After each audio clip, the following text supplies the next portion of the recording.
This is Fam Electric Ghost on the air with Jocelyn Chong for the first time. Thank you for being on the show. How are you tonight? Oh, thank you for having me on your show. I am doing great. Now, I want to let people know this podcast is sponsored by Newsly, and they are a podcast platform on iOS and Android. If you use coupon code GHOST, you get 1 month free premium subscription so you can stop scrolling and start listening. This is a featured podcast on Newsly, or will be on Newsly within an hour.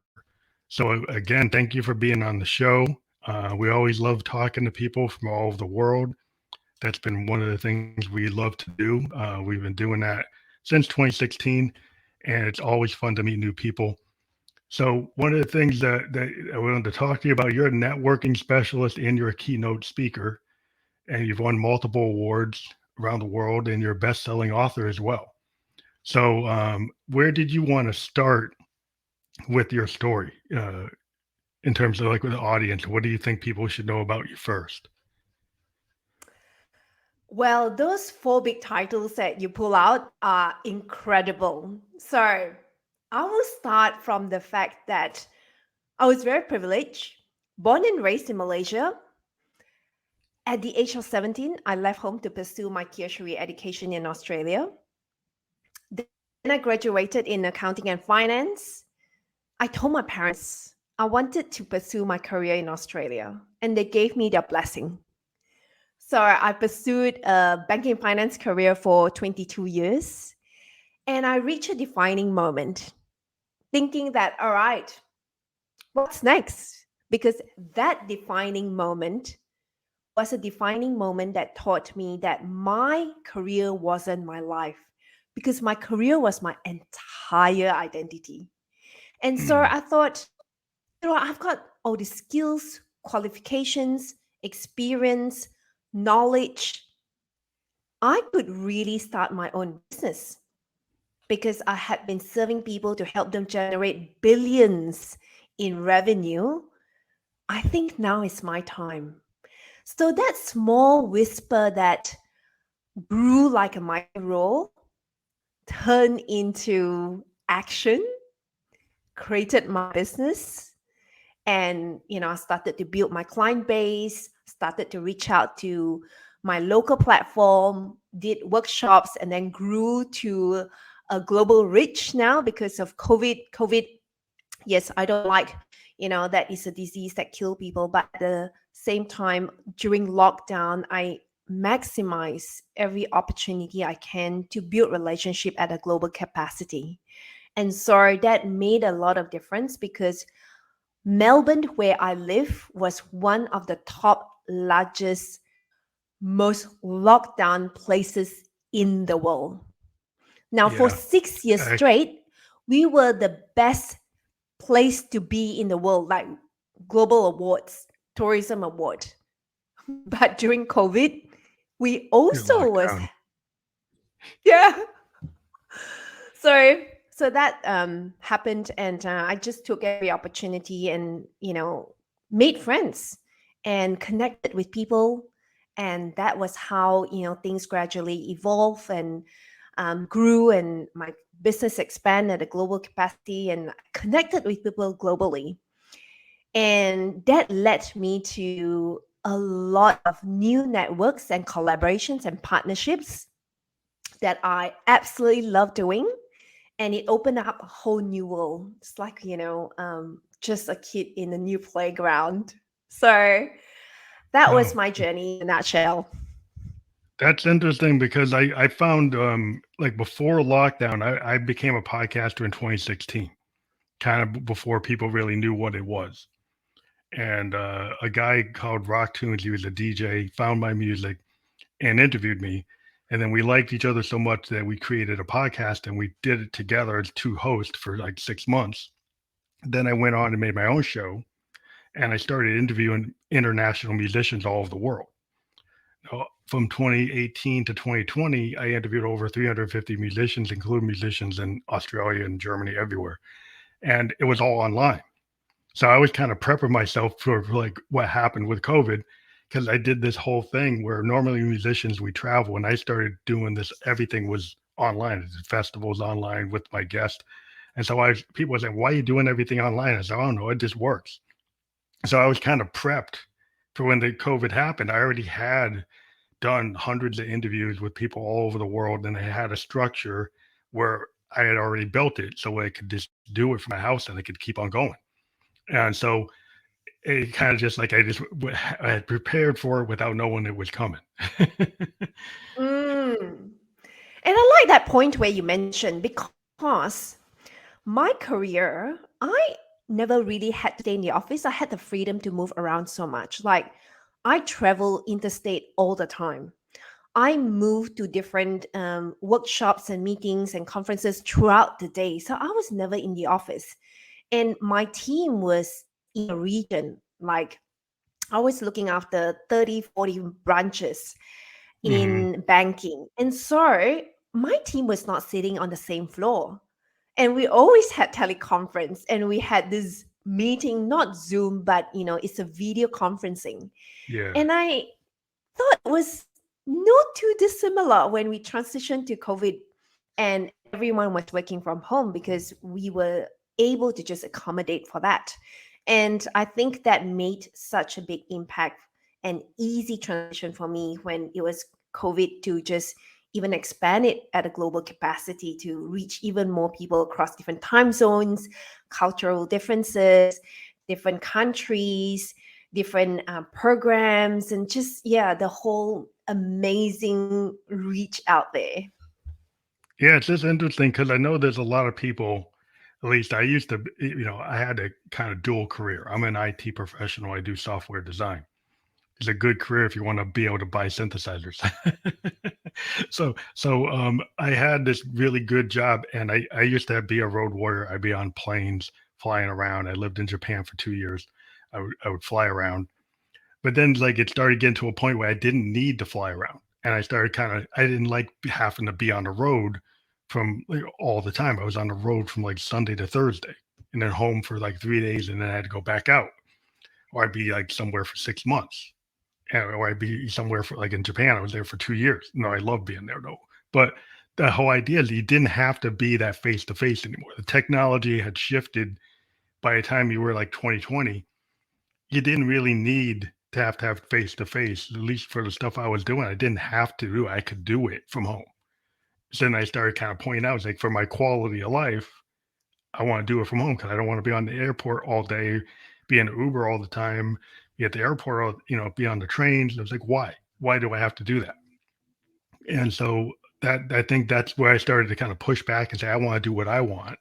I want my free time back, so I can kind of do my own business, which is what this is, the podcast. But I think it's interesting when people find out that the power of what the social media is, and for your networking capability, you're able to reach the whole world. Like I'm talking to you from Australia, and I've done a lot of talk with people from your end of the world, and it's like it's so seamless now what we can do, and it's not something we could have done like 10 years ago, but it seems like it's a totally new world for opportunities.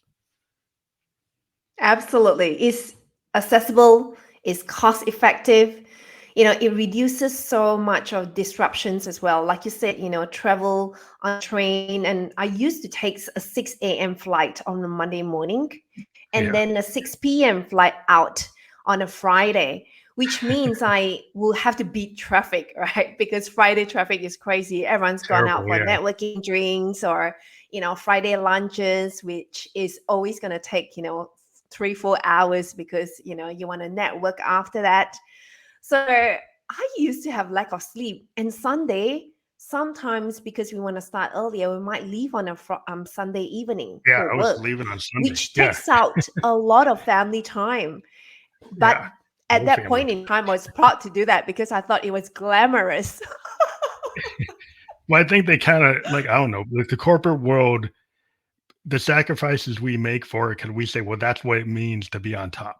What it means I Oh, can't yes. always be with my family means I've got to be that dedicated to the company, that I'm leaving on Friday at 3 in the afternoon, and I'm coming back on the red eye on Thursday night. you know, and it's like Yeah. after a while you start saying, well, I do need to my family and my family needs me. And like, I can do this work without doing that. And it felt like people felt like you had to have that as a badge to honor your sacrifice. It's like, I'm on the red eye. I'm in that Uber at 4 in the morning. Like, why do you have to do that? You don't have to do that. And you still can work smart. You can still, I do more Exactly. work from home. I do, because I don't have to be in the Uber. I'm not on the plane. So I actually can do more work. I used to do a lot of work on the plane, download documents, like a Yeah, lot of yeah. feedback materials that I need to do on the plane, and make sure that we dial up the Wi-Fi. Remember, Wi-Fi, and make Hmm. sure that we charge our laptop before we get onto the plane. All those little things that we want to maximize time. But now, we can do so much from home and a better Yeah, quality of life as well. I think a couple of things I also want to point out was, living away all the time, our exercise routine is interrupted, what we eat, like I know that there was a probably not as period of healthy. time I was making Jamie Oliver's restaurant my kitchen every single night because his restaurant was just around the corner. It's like, oh, it's easy, I would just work through my way on his menu, but it was not healthy. And then your exercise routine can be interrupted because you're not always in the gym, you're not always running, and you want to go in early, you want to maximize every hour you can in the office. But now all those things can be taken care of with Zoom, with Wi-Fi, with laptop, with Zoom, StreamYard, and a variety of channels that you've just put out here. Yeah, it's just so interesting, because musicians have always said, well, I gotta be in the studio. And I have a home studio. Like, these are all my synthesizers sitting right there. And I'm collaborating with a musician in Japan. I'm working with a musician in Canada. I'm able to work. And we've found, because of tech has gotten to a point where we can use like digital audio workstations, we can use tools, and we can send each other files on Dropbox or Google Drive, and we can go into our own boards and we can work on songs, and we'll have meetings like this with an artist, Yeah. and we'll go over. It's like, hey, do we need to change the bass line, change that, so you can actually put albums together. I'm working on finishing some, and you don't have to actually physically meet. You can actually get it done. And so the idea was you couldn't do that, oh, it's not going to be right, you got to go face to face. And some people still want to do it that way. If you're a drummer, you probably want to do it that way because that's kind of hard. But if you're not a drummer, almost everything else you can do. So it Absolutely. just became, yeah, it became like there's no reason why you can't, and you end up writing more, because if you think about musicians, like, we have to travel so much to make money. We make more Mm. money by doing shows. So if we can actually not have to do shows and we can go do them online and get paid, because Facebook people can give us money. People can send you a star, you Mm. can make money. You can set up an event and you can make money. So that you don't have to go cut it with the venue. You don't have to go share it with the roadies. You can get all that money directly, and also you can spend more time writing your music and put out more work, because you're less time in the bus, less time on the plane. It's the same thing. You don't have to be on the bus and the plane. So it ends up being a really good time for all creative people to be able to really hone their craft. I found a lot of people who were learning new instruments during the lockdown. They're like, oh, I always Oh, wanted to learn yes. how to learn something, when learn a new instrument, because, like, okay, I have time to do it now. So I think, P, take what the adversity happens, and you learn how to use it. And it sounds like you had skill sets and you didn't feel like you were hindered. You were able to keep on going. Yes, I was really blessed to be able to do that. I think because the organization I was in was able to cater for that, and they're across the country. But it limits me to my country only. It doesn't allow me to reach a global perspective because globally, you got to cross different policies, procedures, and the sign off and approvals. It gets really complicated. But yeah, now, like you said, there's so many advantages of, learning new instruments. And there's so many ways, even postage, career around getting things quicker. In the past, it's like it's going to take longer, 5 days. But now there is that ability to get it 24 hours, 48 Yeah. hours. And career Yeah. system have improved significantly as well, which is such a blessing. So networking, maybe you can explain to me what it really means, because as a musician, I've used this show, and my example of a network is like I had a musician come on, we had a conversation, and we liked each other so much we started working on an album. So that was kind of like a networking opportunity. We didn't even know we were going to do that. We just vibed really good, and then I'm like, oh, now I'm working on their album. So like maybe you can talk about how that works in business. Absolutely. So you've just given a very practical real life example, right? Connect with someone and see there's an energetic exchange. You'll, can vibe, each other's style, and there's just that good feeling, right? That there's an exchange. And then you think about what ways can I collaborate? What ways can I partner with each other? So a number of ways that we can network to a whole nother degree is, let me actually pull it back. Let me talk about the traditional networking. You go into an in-person event, might buy a ticket, you hang out, and then you walk in. You might be gathering around a crowd, and more often than not, people feel a little bit discomfort to pull out Mhm. themselves out of that crowd, because it's like, how do I excuse myself out of this crowd that I entered in, but may not have the same vibe, right? And it's just a little bit awkward. And then it's like going into another crowd, how do I know? And then you kind of like need the courage, need the wisdom, need the skills to walk the floor or walk the group. Mhm. But if it's a dinner, you're sitting in the same table.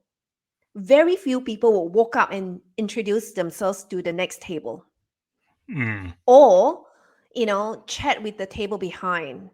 So my way of networking is, you can get so much done with podcasting, get to know people, and then share. There's a ton of way to share, right? You can do Facebook Live together, you can do affiliate links, you can do referral agreement, you can promote each other's program, you can really exchange skills. So just a few lists of things I've done, right? Being a podcast guest, like what we're doing, um, being a guest blogger, being a guest teacher in someone else's mastermind, um, Mhm. being a connecting, and then I'm recommended to become a guest on someone's TV network, become someone else's I suppose, they are selling a program and I'm promoting their graphics on my platform. Yep. They have got, maybe a book that they wanted to share with my network, and it's a topic. They can come and chat about it. There's a million ways for us to network now, because thank God for Wi Fi. And so Yeah. it opens up the channel. And in the past, yes, you can do it intimately in person, which is still good. I do both hybrid.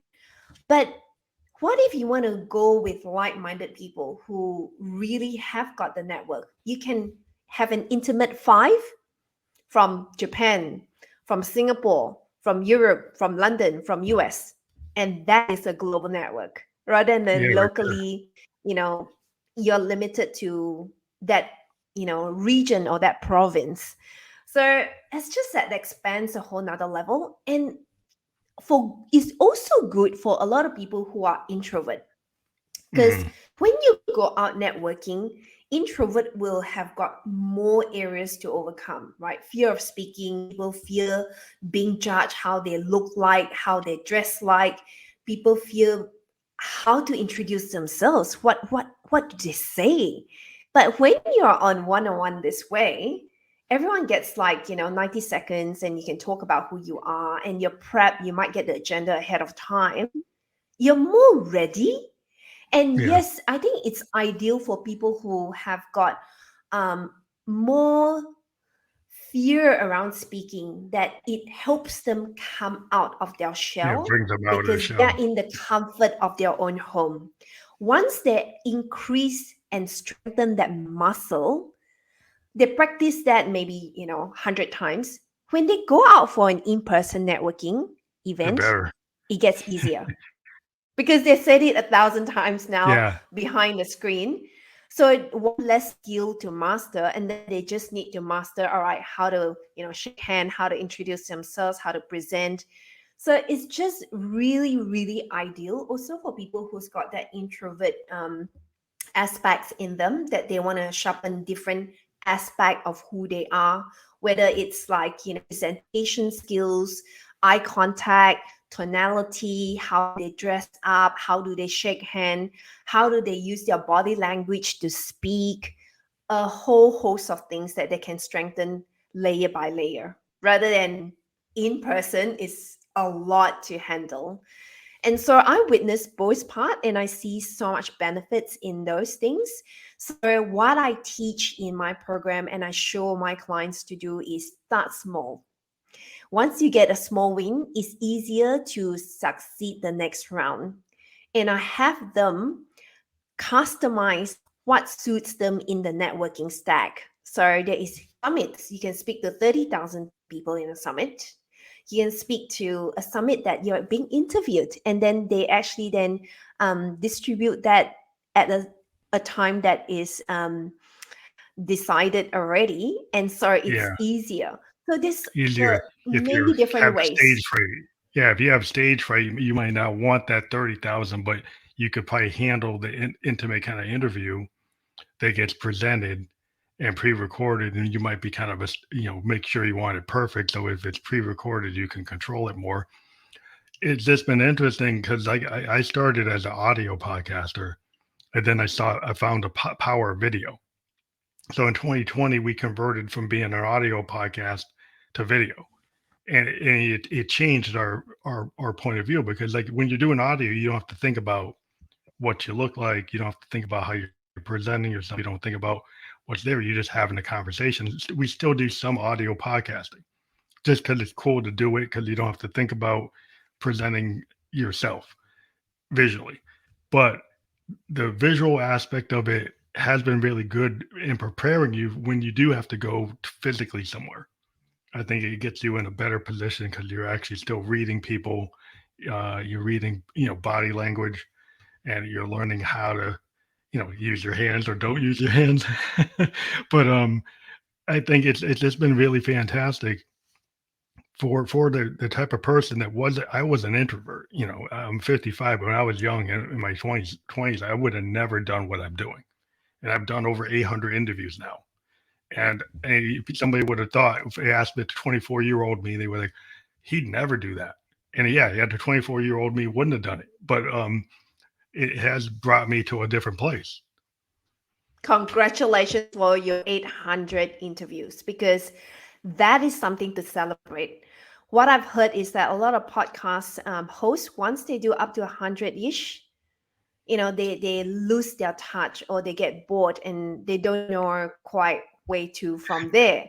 And so to have that sustainability, right, that drive, and you're still so engaged, you're still so passionate, you're still so um, able to go, what else I can do, what's my next level.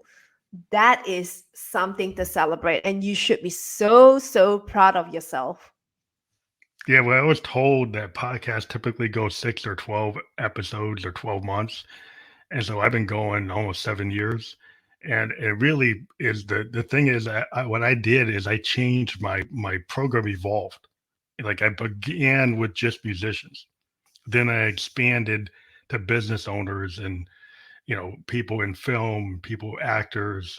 And then I started talking to life coaches, started talking to SEO people, started talking to CEOs. So it started to be, but I had a concept as a musician what I call expansive sound. So expansive sound Mm. means I can do jazz, I can do rock, I can do punk, I can do every genre. because I'm a musician, I'm a producer, so I like all genres. And so I don't get locked into any one. I like almost everything. So I said, well, why not do the podcast the same way? So I don't have to just interview musicians. I can interview anybody. And so once I did that, I opened up my possibilities and I didn't get bored. I think some people Mm, who get bored were the people who had a narrow focus and then eventually they didn't see the numbers they liked. And then the numbers start dropping. Because what happens with podcasting, if you stay in the same lane, your numbers will drop. Or unless you somehow perfect it, you usually your numbers will drop and you need to find other lanes. And if you're not comfortable with those other lanes, then you might not be able to be successful. But I think you have to be more adventurous, more willing to go beyond your own narrow focus. So that was my I strategy. think you raised such a key point there, because I think a lot of times people who does certain things stick by it and they don't evaluate, right? The very three simple questions that we will need to think a lot is: what worked, what didn't work, what could I do differently? And if you actually spend time, even every week, right, 5 minutes, look back from Monday to Friday, what worked, what didn't work, what could I do differently? If you pull out 3 points, that can change so many areas in our life, our business, our relationship, our time management, our finances, excuse me, and Mhm. health and well-being. And we just implement, right? Even if we move the needle by like 10-15%, that is significant. Because imagine if you change 1% every single day, you're 7% better by the end of the week. And Yeah, definitely. 7%, compound that, because more often than not, you will not improve by 1% only. Because once you get good at something, it's a compounding growth. We multiply what we do, we multiply it in leaps and bounds. 10x that, we 300x that, we 1000x that. Yeah, it's like So exponential. then that is exponential growth. That is expansion. That is global reach. That is reach beyond the ends of the earth. And that's what we're looking for. Well, it's like the lessons learned, because I'm an IT guy, right? We use iterative development, right? We use, a lot of concepts that basically in software design, it's changed from waterfall to agile, which means that we can do this iterative development process. And that's why when you have software, like on your phone, it's always updating because it's never done, right? Yes. The software is never done. We finally got to the point, like I've been a software guy since the 90s or even the mid 80s. And we used to put out CDs and then we're like, oh, now we got to put out a whole nother product because we couldn't send updates as much because it would go out on a CD or went out Yes. on a tape. But now just do a Wi-Fi update or LTE update over the networks, we can continually improve the software so we don't have Mm, to be embarrassed if we had a mistake. We can continually fix it. So we're never done. We're always improving. And I've always kind of looked at yes. that. You can look at that for your life because we have, meetings in IT where we do lessons learned. We say, what did we do wrong? What do we need to do better? How did we get Yes. this? And so we actually really take a hard look at what we did and why, oh, this isn't working. We thought it was going to work, but it doesn't. So we really critically look at it. And I think if individuals do that with your life and your business plan and even your just your normal day activities, you think about like what worked, like a coach on a sports Mm, team, like they have to analyze, did that play work or did that play not work? You know, every single game. I want yeah, to you add have to, one thing that I witnessed. Sorry, in 2012, excuse me, I had the privilege of rolling out Salesforce across the country. And one mm, of the areas that we started out is we created all the framework, the infrastructure, the workflow, 75% of that. Then we test it for the whole state. We have more states to go through, but we test it for one state. We get feedback. And for that state, what we do is we do 20% of the group, and then we get them to play, we get them to test, we get them to give us feedback. That feedback is so powerful, because if you Hmm. get it from the right people who genuinely care about it, Hmm. you can really revolutionize the whole system to a whole nother level. And then it is addressing with people who always have this area of perfectionism. There's one side of people who needs everything to be perfect to get things going. Now, for those who are listening to this and you are, aiming for perfection, here's the thing about perfection. There's no such thing as being perfect, because everyone's definition of perfectionism is so different, right? We are raised differently, we are brought up in different family environment, we speak and we connect very differently. And so if we really think about perfectionism, if we allow 75% of that, right, B plus, and just go with it, take the action, you receive the feedback loop, you improve and willing to improve, you're willing to remove the ego and go, actually, we can adjust this, we can Hmm. correct this error, we can improve it this way. That is the fastest way to success. That is Yeah. one quickest, fastest way to succeed in life. So ask for feedback loop, ask for people who you trust, who you respect, who you admire, and just go with the flow. Just do it. Take massive action and do the work. And then continue to evolve, continue to learn, continue to grow. Because if you don't grow, either way, you remain stagnant. And if you remain stagnant, you're going backwards. So best is to actually move forward by, getting feedback, asking for feedback, integrating the feedback. Because you can ask for a lot of feedback and not taking the feedback seriously and integrating that as well will not move anything forward into the future. So I hope this, few tips really help people, consider that change is not just a change for now, but it's a continuous change and improvement for the future as well. The continuous improvement models are really important. And, working in Japan, we were in a kind of zero defect management. And that was very hard sometimes because they would put the same level of effort on a level 10 defect, which is very low level, as a level one. So a level one Yep. got the same attention as level 10 because it's like you can't have any defects. So it's like you're like, okay, well, in from the Western, US model was the 10 isn't as important, so we're not going to do that one first. And we dealt with the Japanese management, they were like, no, you got to do them all at the same level because you can't have any errors at all. So that's a different perspective. And I understood it, and I understood why they wanted it that way. They had a different level of rigor that they wanted, and I had to Mm, adjust to it to get as close to that as possible. And I got convinced a lot of the Western business people that we've got to adjust to get as close as possible, and then get them to realize rework our grid so the 10, the 1 and the 10 are more meaningful given that context.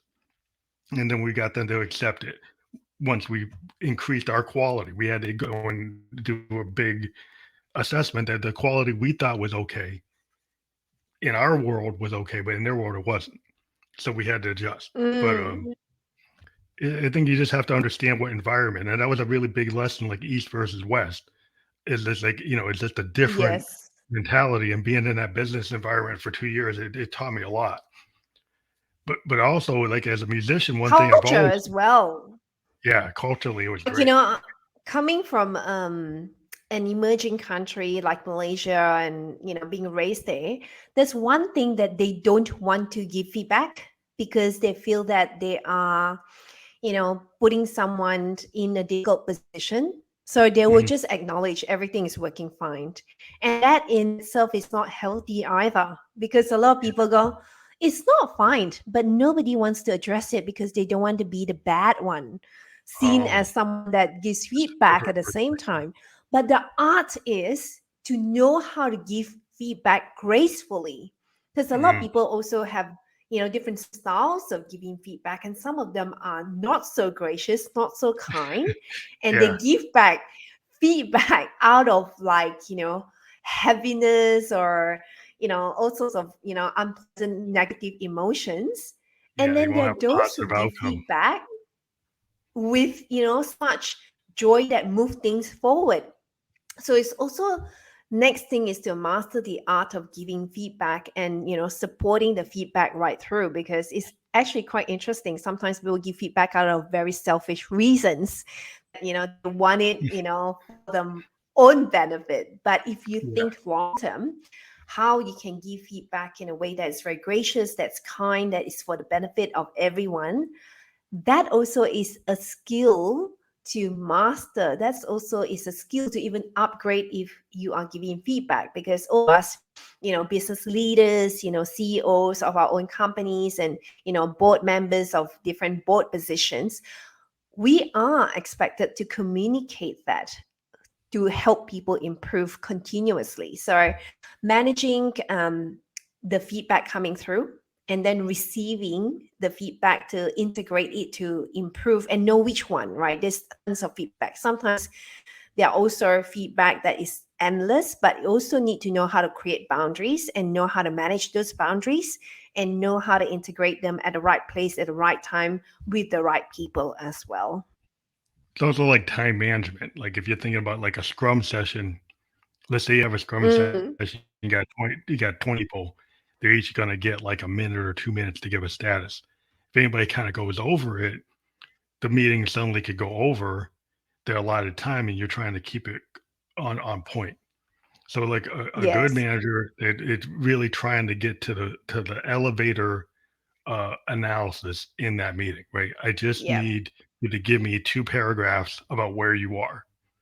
And if we need to do a Yes. follow up, we'll do a follow up meeting and kind of stick into that role so you can actually get through everybody so you can get a good assessment on where you are. Because if you have 20 people and you only go through 5 of them, you missed all those other points of view and you might miss where you really are. You're trying to get an assessment of where you are, and you're not getting it because you're not sticking to your kind of process. Spot on. And then giving everyone the airtime to give feedback, because not everyone is confident to raise, their perspective.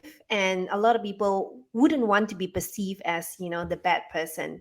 So when you actually have a roundtable and everyone is given the time to share their perspective, what was good, what wasn't, and what do you suggest could improve, that could make a huge, huge difference in so many aspects of our life. Mm. Definitely. And then a lot of the thing is when you're talking about being perfect, like a lot of, as a producer of music, I've always been into what they call the happy accident, which means sometimes like when we do music, we'll do 10 takes, we'll do 100 takes of a song, which means we keep on going at it different ways. What I tend to find, and I tell this people, is like the first 10 takes, like in that first 10 takes is the original intent of the music. By the time you get Mm. to take 100, you've rethought, or you're basically don't trust yourself anymore. You keep on changing it, and it's probably not anywhere near what your original honesty or artistic intent was, and you're trying to make it perfect, so you're taking all the nuance out of it, and you're actually, what ends up happening when you've talked to big artists like Elton John and these really big artists, they'll say, you know what, on Yellow Brick Road, everything's third, fourth take. And to young Mm. kids today, they're like, oh, because they do like 100 takes. And if you see like a lot of the old masters that did stuff like the Eric Claptons, all these big people, you go back and see they did less takes, or they took the earlier Yep. takes and said that that was the song because they started to trust their initial intention. So Mm. sometimes you have to kind of trust your initial point of view, because if you keep on reworking it, sometimes you pull all the magic out of it. Perfect point, because that's where I think we get the feedback externally. And then internally, we need to also really tune into our higher self, our inner voice, our heart space. And that's where, different people sense that differently, right? For me, I'm in human design a projector, splenic, authority. That's where I'm recognized. That's where I know, all right, this is right for me. For others, it might be your gut. For others, it might be your left ear. So I think knowing how your body speaks to you and how that create that excitement and how you practice to tune in. And some of us may trust God, creator, whoever that you believe in, that you connect with, your spirit guides, your light beings, bring all the help you can, because we are spirit beings, right? We've got a soul. And so if we connect that whole package together, we create the most beautiful magical product. But it is actually taking time, because you need the creative space, because we've got left brain and right brain, and we need the combination of both. Neither or can be healthy, because it creates an imbalance. But if we bring both balance together, that's where you sometimes listen to some product and you go like, oh my God, that is magical. Because Yeah. that's Yeah. created in the most sacred, beautiful, delicious place. And you know that. We're human being. We're tuned to recognize that. And so it's just that ability to recognize that the recipe for success for any product or any services is to know how to balance the whole, yin and yang, we call them, or Yeah. feminine and Definitely. masculine energy. Yeah. The flow of things, the flow of life. Because one of the things I also explain to people, like I'm a synthesis, so I play synthesizers. And there's old technology called analog that come from hand built kind of transistor based old technology. It's not digital. And they still make analog today, and they tend to be hand built. And so what the difference is, analog synthesizers that are hand built don't sound the same, even from the same line. They all sound a little different. They're more like somebody building a guitar for you. And if it's custom built, it doesn't sound the same as the next one. And sometimes Yeah. as a musician, you want something that gives you a unique sound because so if you go with a digital synth, every single one of them is going to be the same. They're all going to sound the same. It's like, oh, that's perfect. But sometimes you don't want that. You want something that's unique. You want that custom built thing. And so, like Yes. the difference between analog and digital is that the analog system is actually more customized and more personal. And so today you Yes. have people who like to, there's a lot of drive in the industry to have custom built things that are uniquely for an individual. So it's not the same as everybody else's. Mm, 100%. We still need to infuse, right, our unique gifts and talents. And that's where I also teach a lot of people. There's definitely many ways to get to a destination. But what is important is to infuse who you are, like your unique traits, your weirdness, your something that is so about you that you need to integrate that in to make it more. And there's room for that. There's room Mhm. for everyone to shine. That's the fact of the matter, because there is enough space, enough room for everyone to bring in your unique self and true essence into the picture. Well, that's also with like networking. The reason a lot of times you want to collaborate is because you don't want to just have a clone of you. You want somebody Mm, that's going to bring something else to the table. So no matter what product or anything in business you're doing, you want to take the skill set of this person that has a skill set that you don't have, or they have a yes. capability that you don't have. I mean, what would be boring if you just take everybody's got the same skill set and put them in the same room and say, what are you going to get? Like if they're all clones of everybody else, what's that? Is like what you want is like a team of individuals that can come together and create something unique, and they all Mm, have something to bring to the table. It's kind of like when you have a yes. band. If you think about a Yes. band, like the Beatles, John, Paul, Yeah. George, and Ringo, they all had Yeah. a unique piece to bring them that created the Beatles. By themselves, they're not the Beatles. But when they get Yeah. together, they're the Beatles. The same thing can happen in a business. You can have your equivalent of the Beatles. Absolutely. And there's so many different ways to do it. Of course, there's key frameworks that we follow, but it's the ability to create different ways of doing it that really brings, alignment, brings joy, brings abundance, and it feels safe for everyone to contribute as well. No one is left out, and inclusivity is important. And of course, we want to monetize, the partnerships that we're part of. There's so many powerful ways I mentioned earlier, affiliate link that you can partner with someone through networking, through championing their program. And the more you do that, the better the world is, because you know what, the world needs more good people to share and infuse quality messages, make quality introductions, help each other excel, connect with more people across the whole globe, different countries, different perspectives. It enriches our life with even more rich content. So absolutely, I couldn't agree more what you've just said. Now, who has been like the most important mentor that you've ever had, or you could have many, but is there anybody memorable that you could tell a story about that really impacted you? My grandparents are amazing. They are people that mentored me from a business perspective. My maternal grandparents have got their own business, and I grew up in the business. I grew up, living and tasting and working and understanding and walking in the business at the start of my life. And so my grandmother infused a lot of business principles into my life. She'd whisper things, to me. She would share, what customer service means. She would show us, how to run the finances of the business well.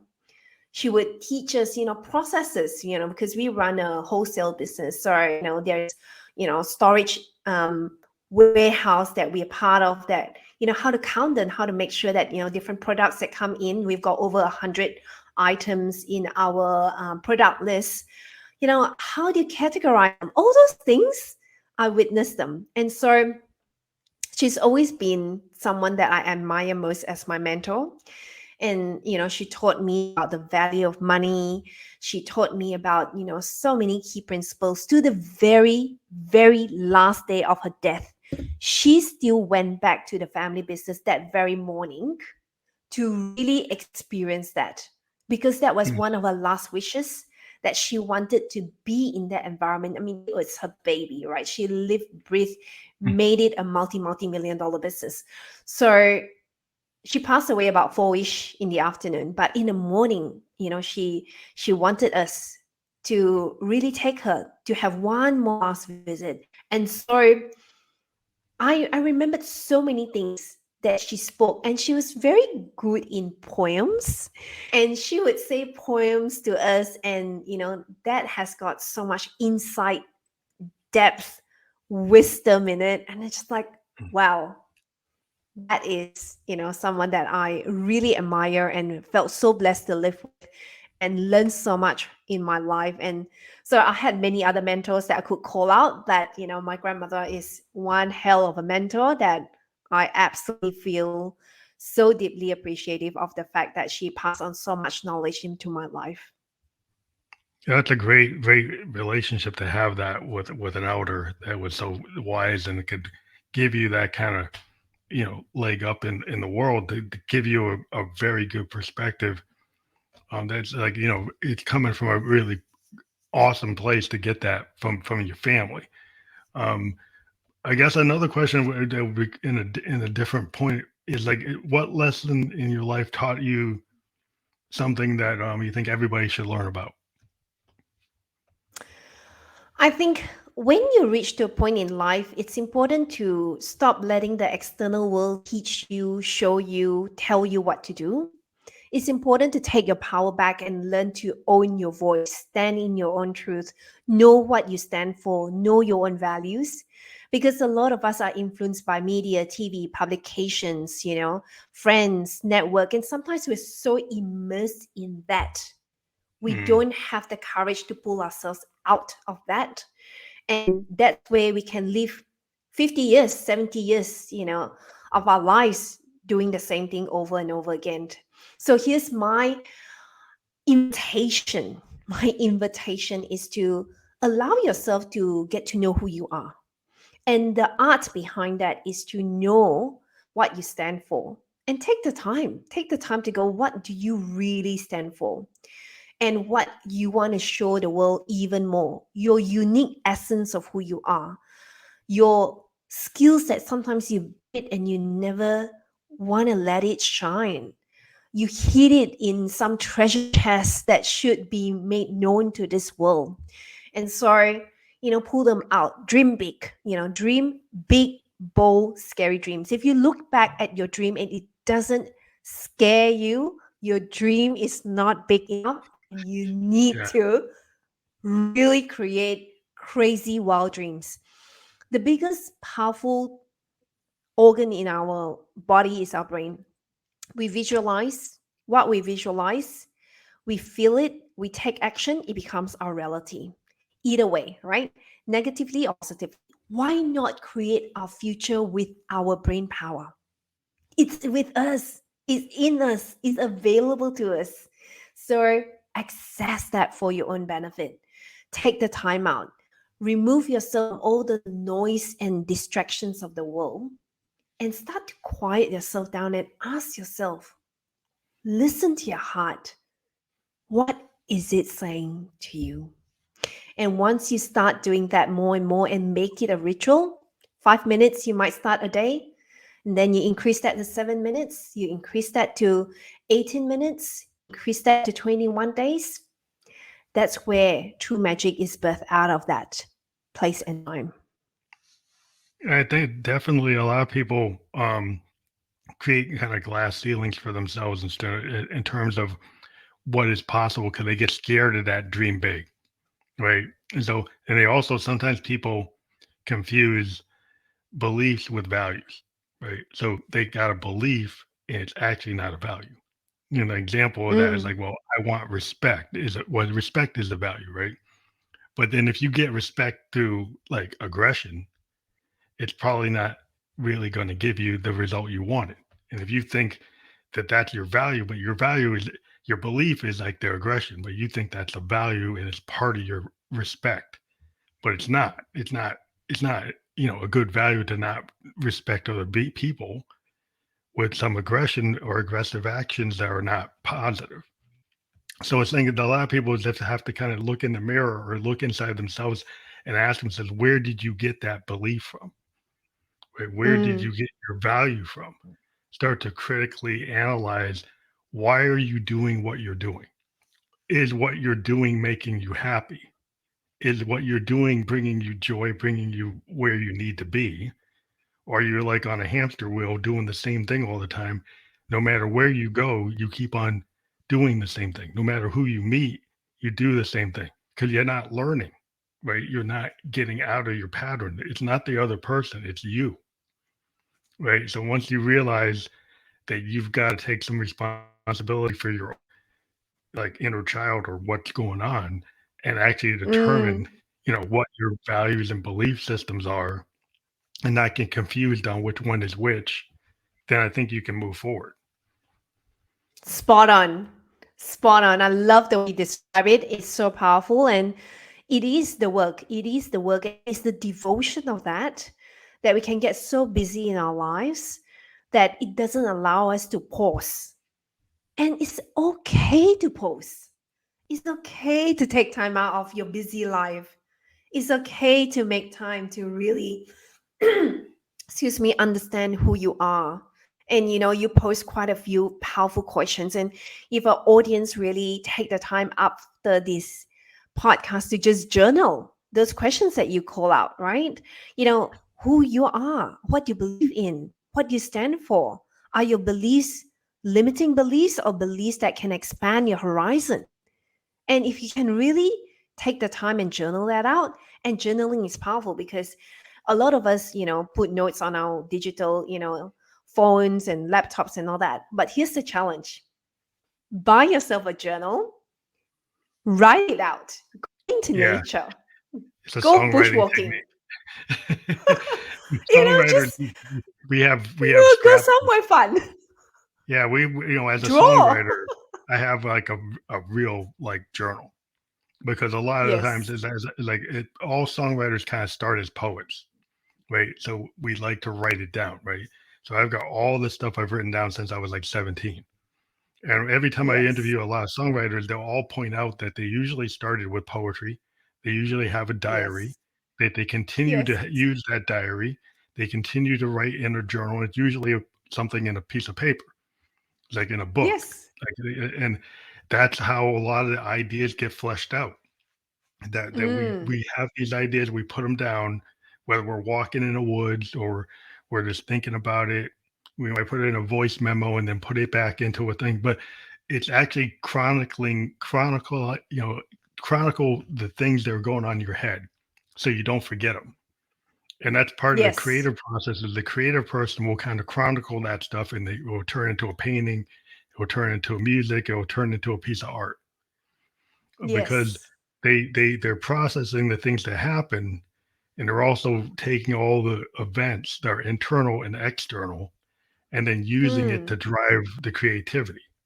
And you can say that's the Yes. muse or the universe or whatever, but that's how a creative person is able to do what they do. Is they can process that and then turn it into something that people can understand or people appreciate and see some connection to. Mm. And here's the one thing, that creativity comes in a way that is like a gentlest whisper. It's like a drop.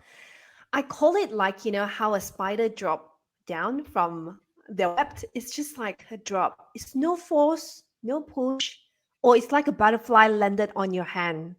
It's Hmm. just there, and it's magical. And that's where you know that energetic, that magnetism is natural.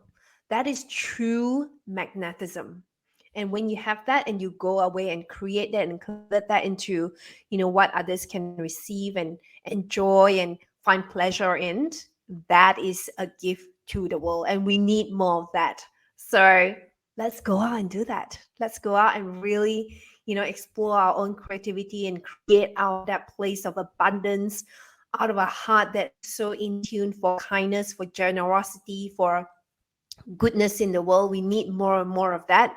So the more we do that, the world will be much better place to live in. Yeah, and the creativity isn't just like you don't have to just be a musician. Like if you are like a speaker and you're doing presentations, you're creative and learning how to be that mentor, that life coach. You're processing all the things that ever happened to you. You're learning, you're having all your lessons learned. You're applying them and you're putting it in a language that large groups of people can understand. So it's a creative Mm, process to be able to take that out of your head and actually convey it in a way that other people get what you're saying. That in itself is a creative process to be able to be that person that can be the motivational speaker, to be the life coach, to be the shaman. That in itself is a creative process. You have to work at it to come up with new programs or new speeches or new ideas to convey to other people. So that's why I was able to kind of take what I did with musicians and go, how can you move from this to that? And I said, well, it's not the process all of these people are using is not that different. It's yeah, still the creative process. absolutely. No, that's powerful. I love that. I love that. And, I think it's applied to everyone, young, old, whatever stage of life you're in, whether your mother working from home or your mother full time, or you're someone in different sector, in different industry. These simple tips that Phantom is talking about, I'm sharing today, is something that if you take the time to do that, it doesn't have to be long. All you need to is 10-15 minutes in a quiet spot, maybe outside the porch of your house, maybe go out for a walk by the beach, maybe go for a swim. Like for me, I engage most when I'm close to water. Like that's where my creativity will just flow. It's like endless flow of ideas. I can't keep up in capturing them. So, Mhm. wherever your way of how the universe speaks to you, or how your inner self bring, new ideas into your world, just acknowledge that, receive that, accept that, and just bring it out into what the world needs. And enjoy it. Enjoy the process as well. Have fun. Have fun. Have fun. So I think we're at the close of our conversation, but up, below us, we've had this link to your Calendly, and it's for a strategy call. Maybe you can tell people what happens when they click when they that's going to be clickable. But what happens when they schedule that? Can you tell people kind of briefly what that means? Absolutely. So that is the link for me to do a complimentary 45 minutes gap analysis call. So I wanted to help as many people as can. If you book that call, it's free, and it allows us to really get to know each other, to really know what areas you are facing challenges in, but what areas you're doing really well. And with that facts we gathered in mind, you can go away and make even better decisions for your life, for your business. And if there's any way further that I can assist you, I am here. So that is complimentary. So take advantage of that. I look forward to, having conversations with people from different types of industries, from different, levels of authority, leadership. It is available for you, and I would love to reach out, have you reach out to me on LinkedIn, in Facebook or Instagram, and we can get to know each other even better and follow each other, and support each other more and more in this world that we are trying to create a positive impact. Well, I really loved our conversation tonight. At least in New Hampshire, it's the nighttime. So, yeah, I always implore people to click the links. These will be clickable when we're fully published. So when you find this on Apple Podcast or Spotify Podcast or Google Play or YouTube, that link on the calendar will be for that strategy call will be clickable, so you'll be able to go right to it. Again, thank you very much for being on the program. It's been great talking to you, and hope we can talk again in the future. We tend to have people we've talked to over the years come back if they have something else that they want to tell our audience about. So, thanks for being on the program. We really enjoyed our conversation. Thank you so much for having me. It's a pleasure speaking with you. You're an amazing, amazing podcast host, and I wish you every success in what you do. Thank you very much. Have a good night. Or if it's daytime, it's probably daytime where you are. Bye. Bye.